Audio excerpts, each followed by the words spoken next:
Thank you. Can you hear me? Am I mute? I Nope. can hear you. Yep. Okay. Actually, I'm surprised. Only, yeah, nobody has worked with Angular. I myself had any experience with Angular. But anyway, um, let's see.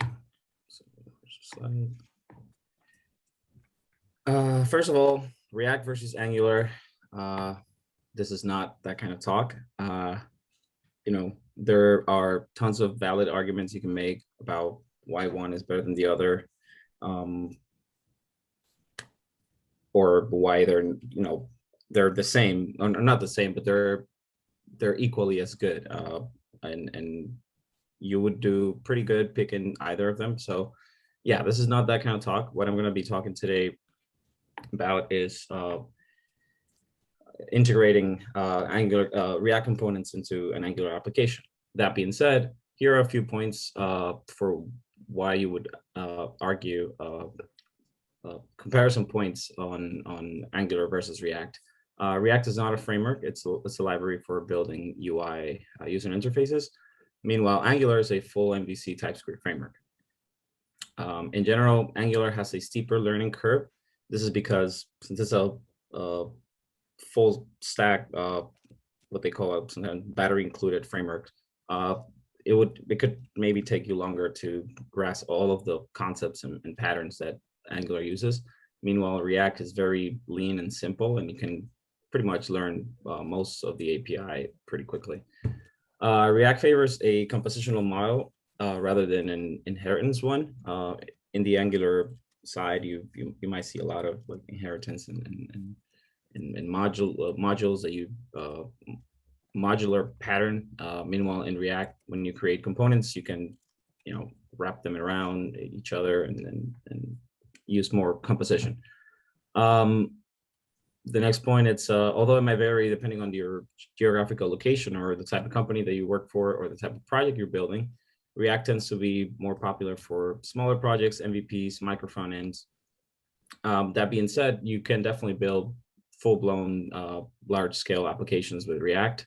On the other hand, with Angular, you tend to see them a lot in like big applications, and yeah, like from the beginning, if you know it's going to be a big application, like you might tend to go with Angular, maybe thinking about all of the components that it comes out of the box with.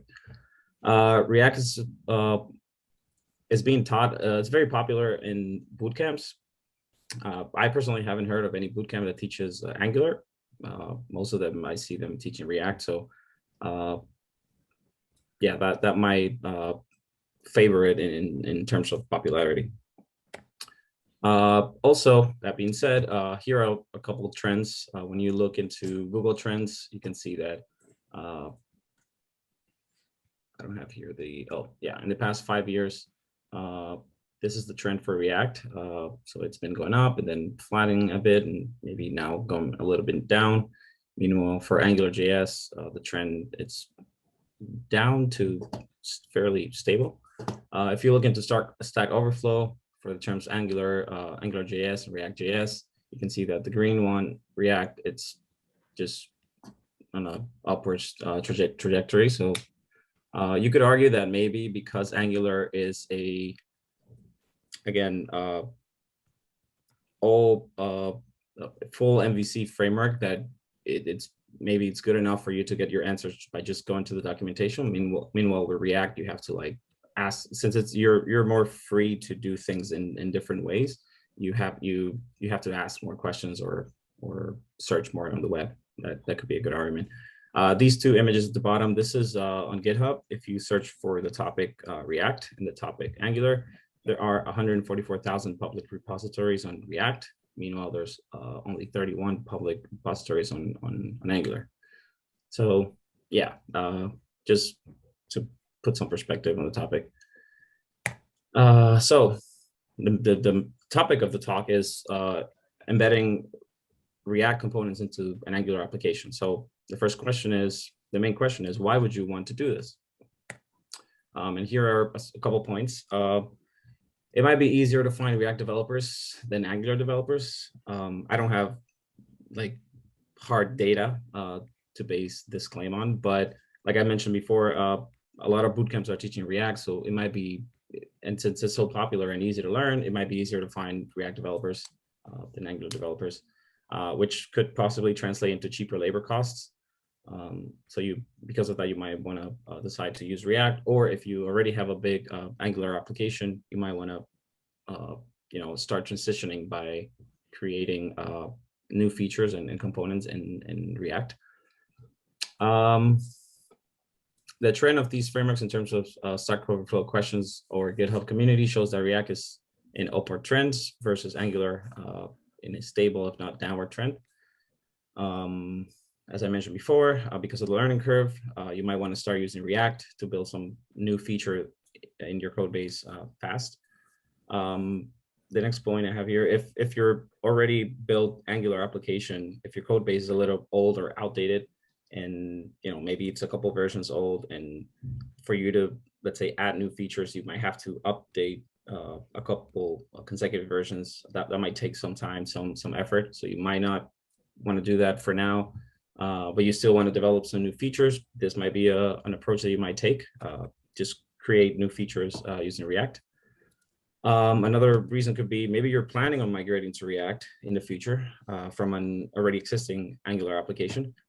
But in the meantime, you don't want to write a feature in Angular, and then in the future when you migrate, having to rewrite it again into React. So you might take this approach of, let's say from now on, every feature we create in React, and then once we start on the transition, basically you can move that to the new project. And then the last one I have here is maybe someone in the React community released some feature, some package that you don't have access to in the Angular community, and you might want to try it out. So you opt for using this. Now I'm just gonna go and show a little demo. Anyone has any questions so far? Or we leave those to the end, for the end? You can leave them for the end, that's fine. Okay, cool. Okay, so here I have this is a brand new installation of an Angular app. It's your typical right out of the box Angular setup. And once you have that installation of Angular, you run the command ng-serve, which you can see here, ng-serve, and it will bring up your Angular server environment, which right now I'm running on localhost. Here I have a CSS file, an HTML template, a spec test file, and an Angular component. Since some of you said some of you are not familiar with Angular, I'll quickly just mention that. So this app component, I want to say is the equivalent on an MVC framework. Will be kind of like the equivalent of your controller file, where you would do your logic, your calculations, and whatnot. The HTML file is your view, where you would basically add HTML and display this to the client. Your CSS is where you add your styles, and your spec file is basically where you test the components that you build in Angular. So right now, all I have is this. This is Angular. I have a little blue border around it. And I'm going to start creating, walking you step by step on how to integrate React here. So the first step is you have to install React and React DOM right here. And since Angular is a TypeScript framework, you need to install the types so that you don't get errors all over the place. Once you have those 4 packages, install them through npm, just as usual. You need to add these 2 lines of code into your TypeScript config file. The first one, because of the way React exports its components, the library exports its parts, you need this allow synthetic default import so that you can import it into your component file as regular, as a import React from React. The second thing that you need is this second line, JSX React. Basically, it informs the TypeScript compiler that every JSX that it finds, it's part of React. And that's about it. Once that's done, you're ready to start writing React code. So I have here some notes just to make sure I don't forget anything. Yep. Okay, so the first part is we can import React just like we always do it. React and import React.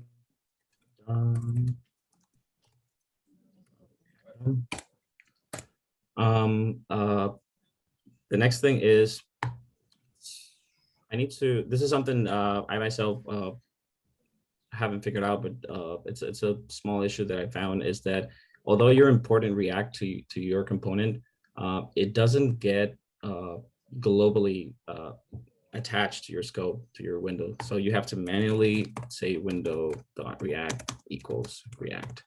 And now you have access to it globally. Okay, the next thing I'm gonna do is,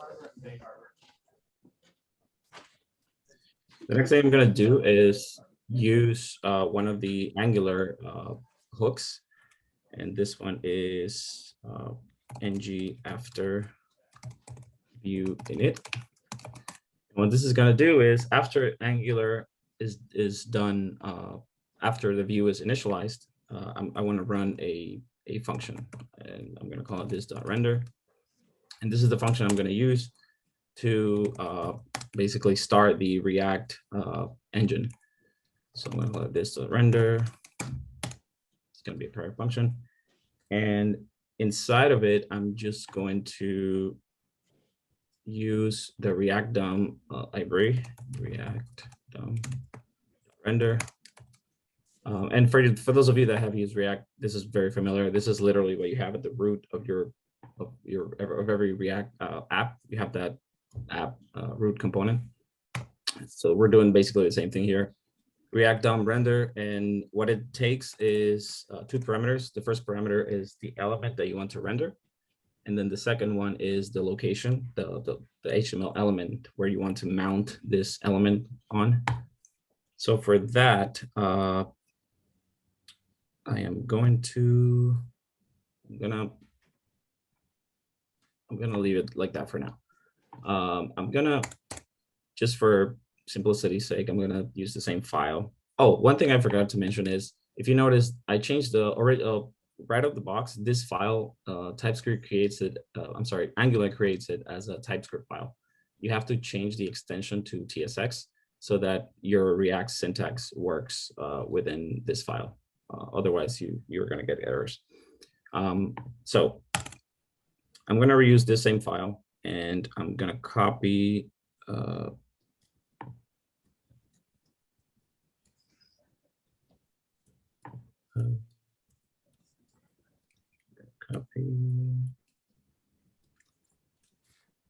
Okay, I guess I deleted it. Okay, so I'm just going to create a example component. I'm just going to create a React component, and let's say h1, this is React.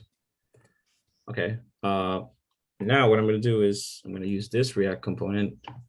Oops, I saved that by mistake. So the first parameter is the component we want to render, and then the second one is the location where we want to render. So for that, I'm going to use this. This is plain JavaScript, and I'm going to say document get element by ID, mounted on the React app element.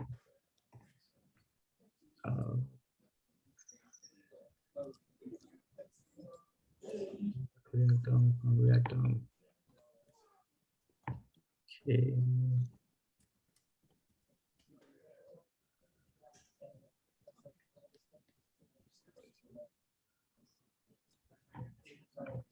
Let me see. Having some technical difficulties here. So this is React DOM, so you go with the current file is module. Carlos, Wayface said that you misspelled React, Don. I did. There you go. Thank you, Wayfair. Teamwork. Yeah, I restarted the Angular server. Just give me 1 second.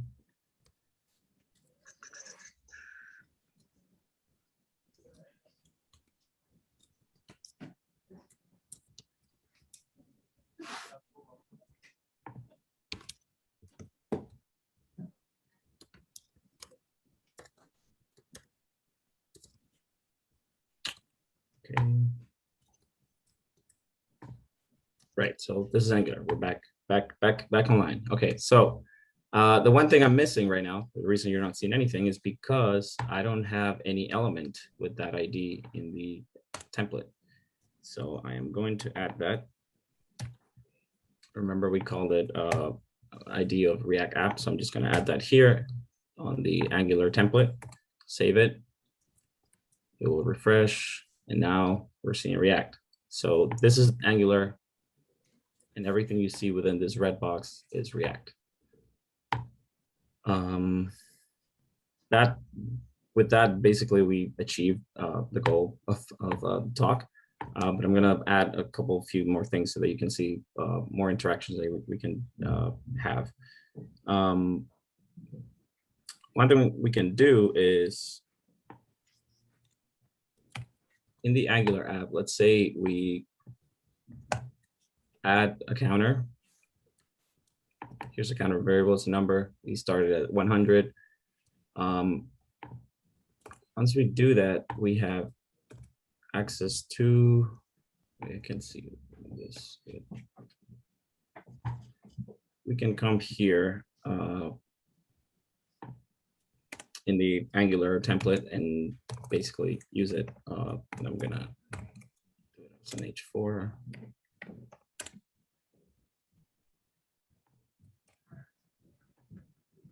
We have the counter. So it starts at 100. And the next thing I want to do is now on the React side, I want to add a, so add it here.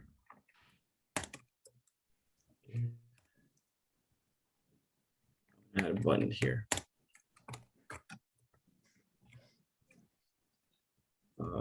Increment.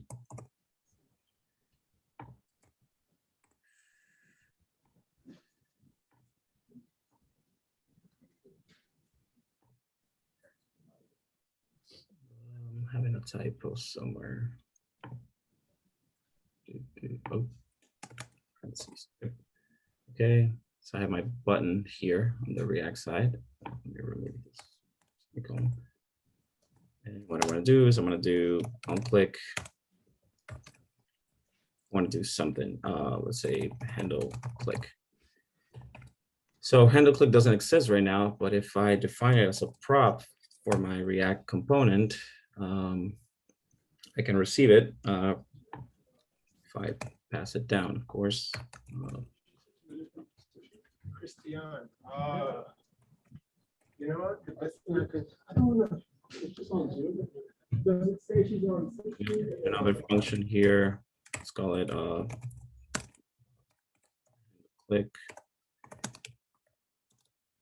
And what I'm going to do on handle click is take this count and add 1 to it.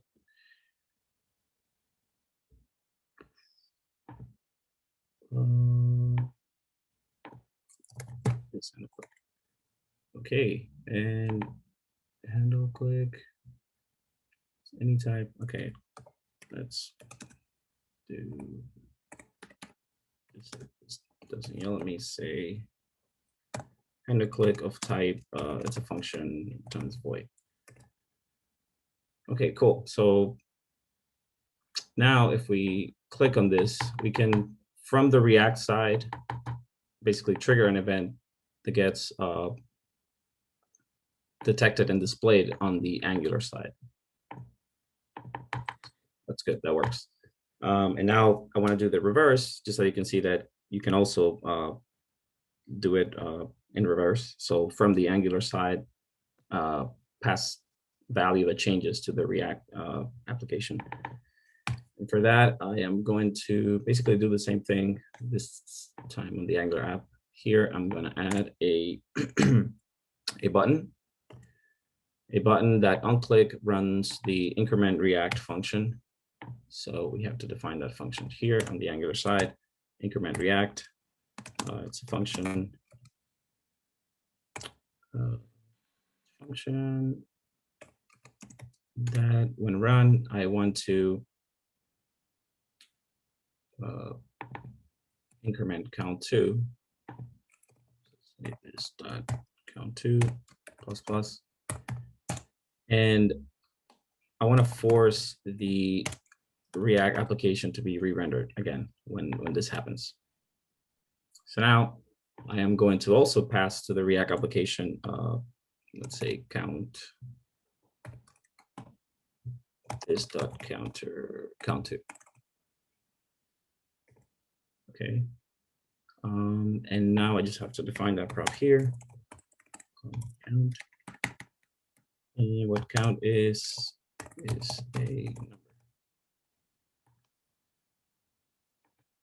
I'm going to display here on the React side.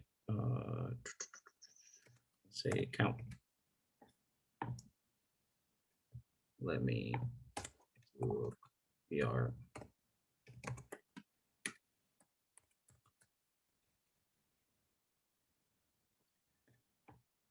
Okay, so sorry. Okay, so now if I on the Angular side click on this, you can see that it gets updated inside of the React application, and vice versa. If I click on the React application, you can see the effect taking place into the Angular application. That's really cool. And that's about it. Woohoo! Nifty. Thanks, Carlos.